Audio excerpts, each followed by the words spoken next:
On Wednesday this week, it will be the 80th anniversary of D-Day, which is known as the day Allied forces landed on the beaches of Normandy in World War II. And one of those beaches is well known for having a very steep cliff. Marlena Belouris introduces us to this specific location. About 4 miles west of Omaha Beach sits a key site in Operation Overlord. If we look at a straight line, here's Omaha Beach, here's Utah Beach, and right between them is Pointe Du Hoc. Pointe Du Hoc is formidable, but on June 6, 1944,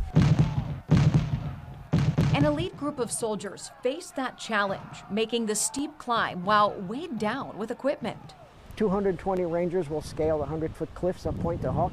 Only 90 survived, but their mission was critical, not only because of Pointe Du Hoc's position, but also its weaponry. Those cannons are very particular because they're French cannons of World War I. And they have a range of 12 miles, which means from Pointe Du Hoc, you can land artillery shells on this beach, you can land artillery shells at Utah Beach, and you can land artillery shells into our troop carriers. It was essential for Allied forces to capture that spot. It was the priority mission for the 6th of June, the first one that had to be completed.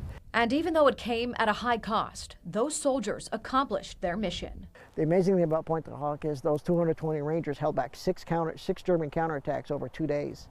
And held up Pointe Du Hoc by themselves. They were very, very outnumbered, heavily outnumbered. Reminders of those battles endure. The ground scarred by craters from the Allied bombings.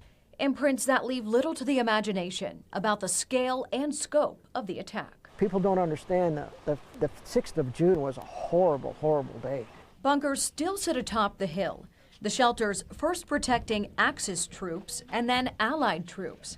Now they're filled with visitors, following in the footsteps of the soldiers who held that ground. You can imagine this very quickly, how difficult it was to climb those cliffs as you were being shot at. Now, Pointe Du Hoc features a peaceful yet somber memorial, a symbolic granite dagger created by the French government, and now under the care of the American Battlefield Monument Commission, which works to preserve the site. It's hard to fight Mother Nature. The climate's not been too friendly to us. But the mission to honor the legacy of those who fought endures, a place to remember that sacrifice and honor it for years to come. In Normandy, France, I'm Marlena Belouris.